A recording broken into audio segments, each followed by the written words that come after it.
Assalamualaikum warahmatullahi wabarakatuh. Perkenalkan, saya Dr. R. Sugiarto, SHMH, NIDN 0602066103, mengampu mata kuliah Hukum Acara Pidana di Fakultas Hukum Universitas Islam Sultan Agung Semarang. Mata kuliah Hukum Acara Pidana termasuk dalam kelompok jenis mata kuliah wajib umum, diberikan di semester 5 dengan jumlah SKS 3 SKS. Adapun capaian pembelajaran di dalam perkuliahan ini adalah: 1. Menyebutkan pejabat penegak hukum yang ditugasi dalam tahap pemeriksaan pendahuluan serta mengetahui tugas dan wewenangnya. 2. Menjelaskan proses penyelidikan dan penyidikan. 3. Menjelaskan cara pemeriksaan tersangka, saksi, ahli, dan bantuan hukum. 4. Mengidentifikasi syarat-syarat penangkapan, penahanan, penggeledahan badan dan rumah, penyitaan dan pemeriksaan surat. Dan 5. Menjelaskan prosedur penyerahan perkara dari penyidik kepada penuntut umum. Adapun materi pembelajaran yaitu tentang pemeriksaan pendahuluan yang meliputi pengertian penyelidikan dan penyidikan, pejabat penyidik dan penyidik, wewenang penyidik dan penyidik, upaya paksa, pemeriksaan saksi, ahli dan tersangka, penghentian penyidikan, dan selesainya penyidikan. Adapun di dalam perkuliahan ini saya menerapkan metode DIA, yaitu Delivery, Interaction, dan Assessment. Delivery adalah metode menyampaikan materi dengan baik kepada mahasiswa. Interaction yaitu interaksi antara dosen dengan mahasiswa, dan assessment, transparansi, kejelasan dalam proses penilaian performa mahasiswa. Adapun delivery meliputi RPS pada awal perkuliahan, membahas kontrak kuliah, kemudian menyampaikan materi mahasiswa menggunakan bahan ajar, dan menyampaikan materi ke mahasiswa dengan menggunakan PPT materi kuliah. Untuk interaction yaitu mengadakan tanya jawab antara mahasiswa dengan dosen, melakukan diskusi, mahasiswa mengemukakan pendapat, dan mahasiswa memberikan respon terhadap materi mata kuliah. Adapun untuk assessment yang meliputi presensi dengan bobot 10%, untuk tugas 10%, ujian tengah semester 40%, dan ujian akhir semester dengan bobot 40%. Assalamualaikum warahmatullahi wabarakatuh. Waalaikumsalam warahmatullahi wabarakatuh. Waalaikumsalam warahmatullahi wabarakatuh. Alhamdulillahirrahmanirrahim. Yang akan kita pelajari bersama ini adalah tentang pemeriksaan pendahuluan, ya, dalam hal ini penyidikan.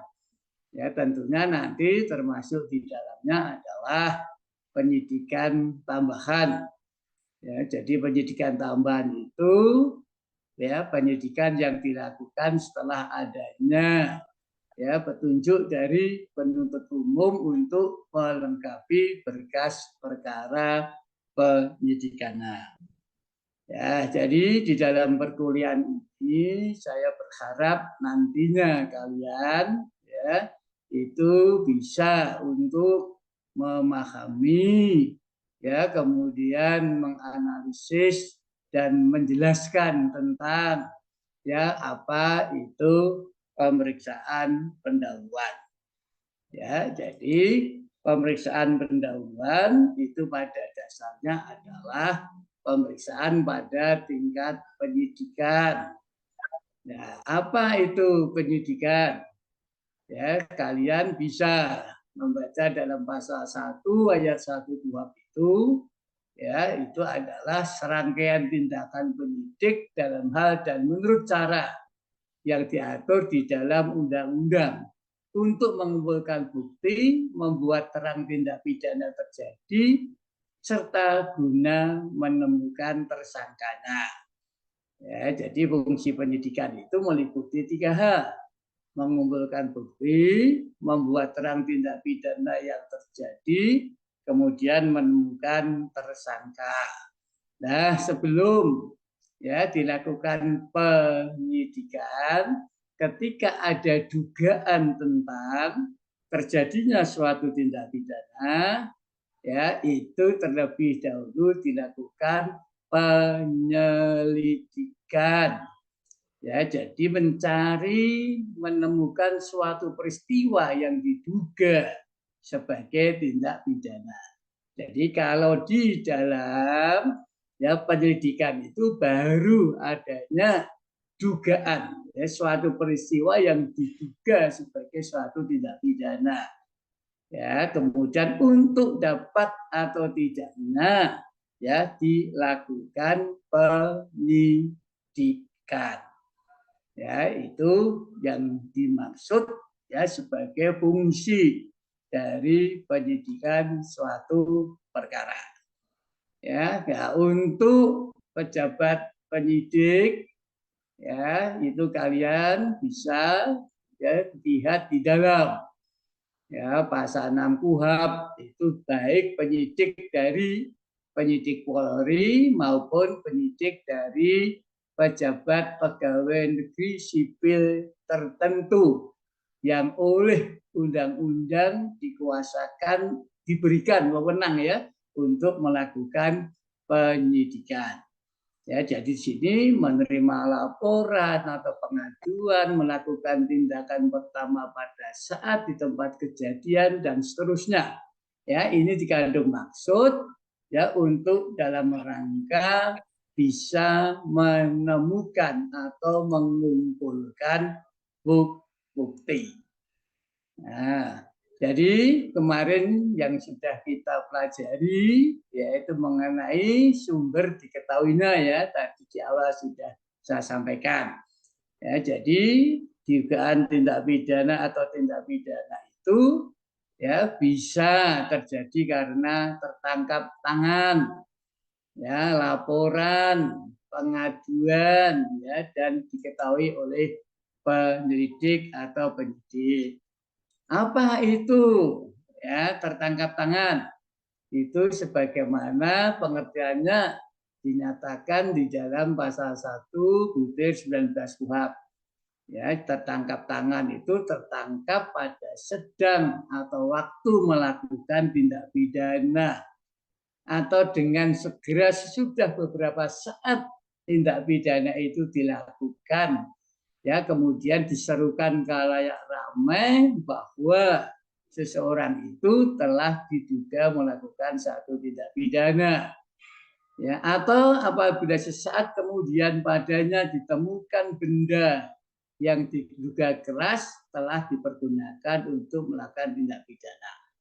Jadi kalau di kalangan masyarakat awam tertangkap tangan ini bisa diartikan sebagai suatu pelaku tindak pidana yang tertangkap basah, gitu ya. Kemudian karena adanya laporan,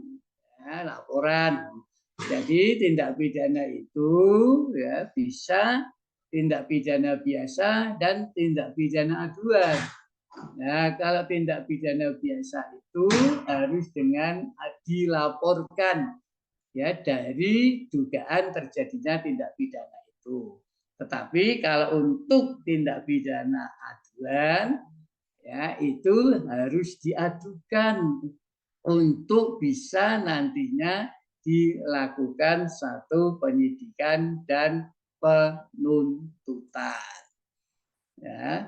Jadi itu kemudian diketahui sendiri oleh penyidik atau penyidik.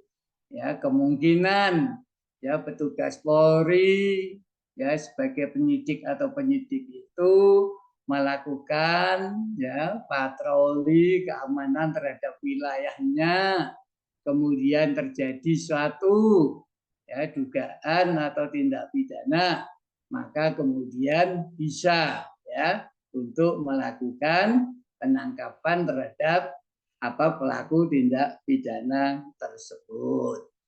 Nah, kemudian ya di dalam penyidikan guna untuk ya mengumpulkan bukti, membuat terang tindak pidana yang terjadi dan menemukan tersangkanya, ya maka kepada penyidik itu bisa diberikan wewenang ya yang disebut dengan upaya paksa. Apa itu macam atau jenis dari upaya paksa? Yaitu bisa penangkapan, kemudian penahanan, ya penggeledahan rumah atau badan, penyitaan, pemeriksaan dan penyitaan surat. Itu merupakan macam atau jenis upaya paksa. Ya, jadi upaya paksa ini dilihat dari segi substansi atau hakikatnya, ya itu sepertinya merupakan satu tindakan yang melanggar atas hak asasi manusia. Ya, dengan demikian maka ya di dalam melakukan upaya paksa ini harus betul-betul dilakukan dengan penuh kehati-hatian dan harus didasarkan ya kepada peraturan perundang-undangan yang berlaku. Ya, jadi tidak boleh ya sembarang tanpa ada alasan, tanpa ada dasar ya yang telah ditentukan undang-undang itu melakukan upaya paksa. Ya, kalau itu dilakukan dan ternyata ya upaya paksa yang dilakukan itu dinilai sebagai suatu tidak sah, maka konsekuensinya terhadap tindakan itu ya bisa dilakukan perlawanan dengan mengajukan yang namanya pra peradilan. Ya, jadi sekali lagi bahwa ya penyidikan itu dilakukan dalam rangka untuk pengumpulan bukti, membuat terang suatu tindak pidana yang terjadi dan guna menemukan tersangkanya. Ya, jadi di sini pengertian bukti permulaan. Ya, siapa itu tadi yang ditetapkan sebagai tersangka? Yaitu orang yang karena keadaannya atau perbuatannya ya berdasarkan bukti permulaan patut ya diduga melakukan suatu tindak pidana. Berarti di sini ya bukti permulaan itu misalnya ada laporan dari korban, ada laporan dari orang yang melihat, yang mendengar ya suatu tindak pidana. Ya, kemudian ketika penyidik datang di tempat kejadian perkara, dibuat berita acara pemeriksaan perkara di tempat kejadian perkara, ya, kemudian laporan hasil penyelidikan, keterangan saksi atau ahli dan barang bukti, ya ini menurut keputusan Kapolri bisa dijadikan sebagai bukti. Ya tentunya ya bukti ini nantinya harus bisa dijadikan sebagai alat bukti. Ya karena untuk ya pembuktian di persidangan itu di pengadilan itu ya itu harus didasarkan kepada alat bukti. Ya itu. Nah, kemudian tentunya tadi sudah saya sampaikan bahwa upaya paksa yang dilakukan baik penangkapan, penahanan, penggeledahan, ya penyitaan, pemeriksaan dan penyitaan surat itu semua harus terpenuhi syarat sahnya. Ya, karena kalau tidak dipenuhi syarat sahnya ini itu dapat berakibat bahwa upaya paksa yang dilakukannya itu dapat dianggap tidak sah. Nah, konsekuensi kalau tidak sah ya tentunya ada akibat hukum dari terjadinya ya upaya paksa yang dilakukan ya yang tidak dilakukan secara sah. Ya. Jadi untuk penangkapan itu paling lama 1 hari atau 24 jam. Ya, berbeda dengan kalau itu adalah penahanan. Ya, penahanan itu siapa yang punya wewenang untuk menahan? Bisa mulai dari penyidik, penuntut umum, hakim pengadilan negeri, hakim pengadilan tinggi, hakim Mahkamah Agung. Jadi terkait dengan materi kita itu tentang penyidikan, maka kewenangan menahan dari penyidik itu ya untuk paling lama hanya 20 hari pertama. Namun bila mana dirasa ya waktu 20 hari itu belum mencukupi, ya mungkin untuk pengumpulan bukti, membuat cukup bukti, maka itu bisa diperpanjang oleh penuntut umum untuk jangka waktu 40 hari. Ya. Kemudian juga batasan waktu itu bisa dilampaui ketika ya terhadap seorang tersangka itu ya itu menderita gangguan fisik atau mental yang dibuktikan dengan surat keterangan dokter atau perkara yang sedang diperiksa ya itu diancam dengan pidana penjara 9 tahun atau lebih ya sehingga terhadap perkara ini ya itu penahanannya bisa diperpanjang untuk 2 kali 30 hari. Ya, kemudian juga dengan penggeledahan. Ya, jadi penggeledahan di sini bisa meliputi penggeledahan badan atau pakaian. Ya, untuk apa? Untuk menemukan sesuatu barang yang nantinya bisa dijadikan sebagai barang bukti di dalam pemeriksaan perkara tersebut. Ya, kemudian di samping upaya paksa yang bisa dikenakan itu tadi dalam penyidikan, ya, kemudian di dalam proses penyidikan itu ya dilakukan dengan pemeriksaan terhadap saksi misalnya ya, kemudian ya pemeriksaan terhadap ahli, ya, kemudian pemeriksaan surat, ya, kemudian juga ya bisa pemeriksaan terhadap tersangka. Ya, semuanya itu dilakukan dalam rangka untuk mengumpulkan bukti, membuat terang tindak pidana yang terjadi, serta guna menemukan tersangkanya. Tuh ya. Nah, kemudian ketika suatu tindak pidana itu sudah dilakukan penyidikan, apakah pasti berlanjut? Ya, itu dilakukan dengan penuntutan.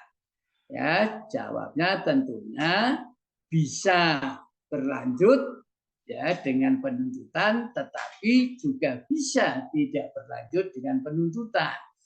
Ya, kalau tidak berlanjut dengan penuntutan, itu berarti tentang tindak pidana yang sudah disidik itu dihentikan penyidikannya. Ya, jadi ketika ada alasan-alasan yang bisa digunakan untuk melakukan penghentian penyidikan, maka penyidikan bisa dihentikan.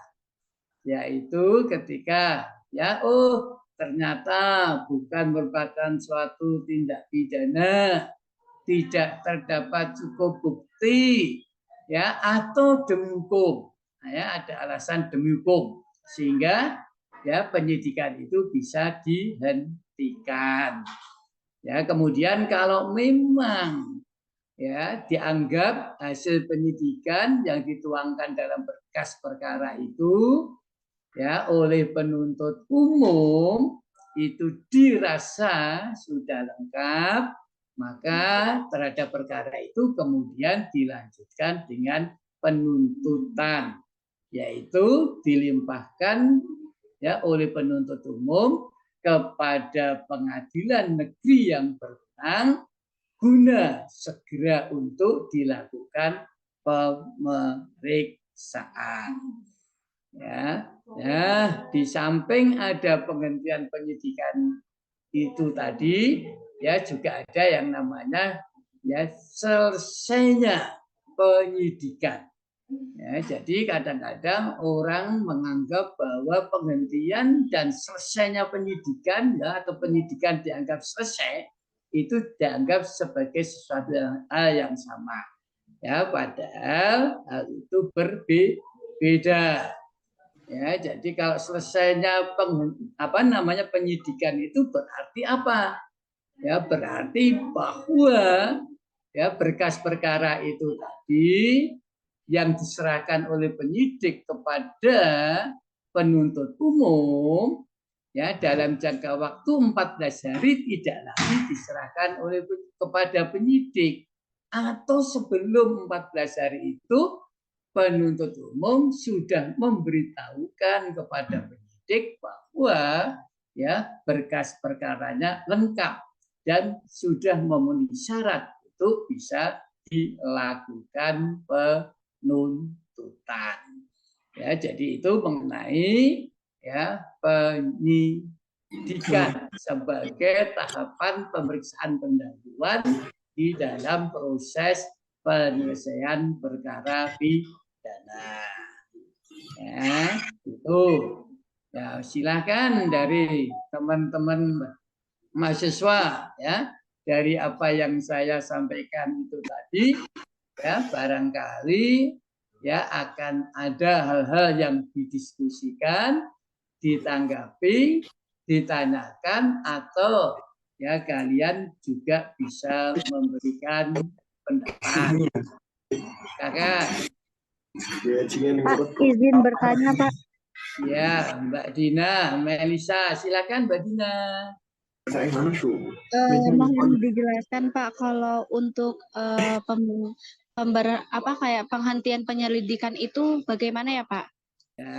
Ya.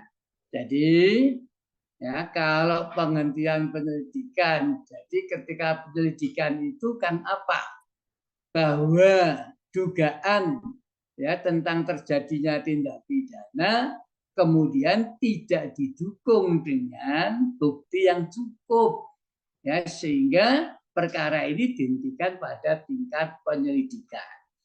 Tetapi untuk penghentian pada tingkat penyidikan itu sebagaimana yang saya sampaikan tadi ya, itu karena adanya alasan apa? Oh, tidak terdapat cukup bukti, bukan merupakan suatu tindak pidana atau demi hukum. Tidak terdapat cukup bukti artinya apa?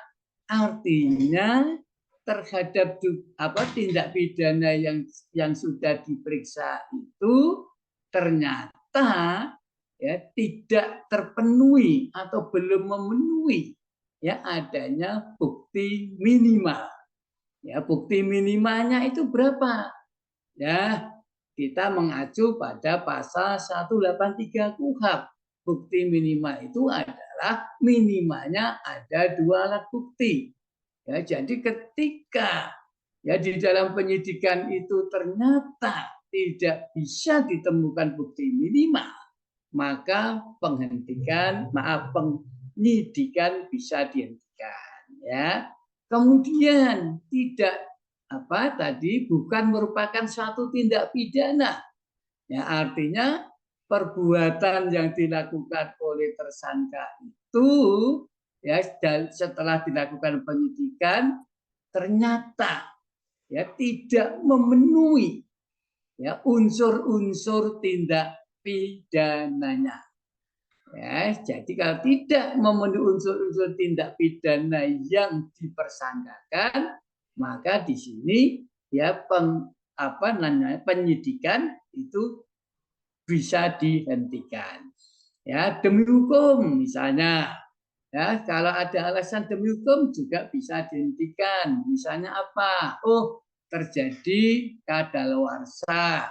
Oh, ini perkara kan maaf ya, ancaman pidananya katakanlah 1 tahun, maka ada masa kadaluarsanya untuk kemudian tidak bisa dilakukan penuntutan. Begitu, itu juga bisa dihentikan. Oh, kemudian misalnya tersangkanya meninggal, itu juga dihentikan. Ya, kemudian bisa juga terjadi ini tadi meninggal atau nibis idem.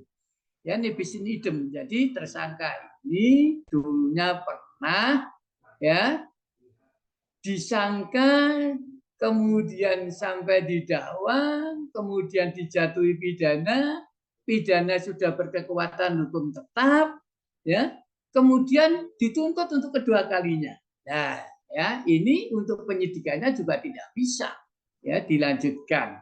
Ya, otomatis penyidikannya itu ya itu dihentikan.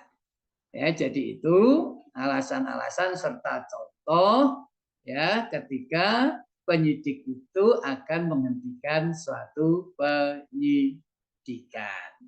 Begitu ya Mbak Dina. Barangkali mau ditanggapi? Silakan. Baik Pak, terima kasih Pak penjelasannya Pak. Ya. Jadi bisa mengerti dan juga bisa menjelaskan. Nah, oleh karena itu ya, untuk bisa kalian nanti lebih memahami ya, saya akan memberikan tugas kepada kalian untuk membuat satu resume ya, satu ikhtisar ya, resume ya, ya, ringkasan ya dari materi yang sudah saya jelaskan itu tadi. Ya, tentunya saya memberikan apresiasi kepada kalian ya, bahwa kalian sepertinya sudah paham ya dari materi yang sama-sama kita pelajari. Ya, itu. Masih ada barangkali yang lain? Ya, itu ya. Jadi untuk perkuliahan yang akan datang ya dengan materi penuntutan ya, maka tugas ya kalian membuat ringkasan summary dari ya materi tentang pemeriksaan pendahuluan ini ya, untuk lebih memudahkan nanti ketika kita bersama mempelajari ya materi tentang penuntutan. Saya rasa itu ya yang bisa kita lakukan secara bersama perkuliahan pada kali ini. Ya, tentunya saya berharap bahwa ya ilmu yang kalian dapatkan tadi menjadikan ilmu yang bermanfaat ya, utamanya kepada sesama yang membutuhkan. Ya, karena ketika kita amal ilmu kita tidak akan berkurang, justru akan bisa menjadi bertambah. Dan perlu digarisbawahi bahwa ketika amal ilmu itu kita niati ya dengan tulus ikhlas ya sebagai satu ibadah, insya Allah nanti Allah akan memberikan ya pahala balasan yang berlipat ganda. Ya, saya rasa itu perkuliahan kita pada kali ini. Kalau memang tidak ada lagi yang bisa yang saudara akan sampaikan, mari perkuliahan kali ini kita tutup bersama dengan kita membaca hamdalah. Alhamdulillah. Alhamdulillahirobbilalamin. Terima kasih. Wassalamualaikum warahmatullahi wabarakatuh. Waalaikumsalam warahmatullahi wabarakatuh. Makasih Pak. Waalaikumsalam warahmatullahi wabarakatuh.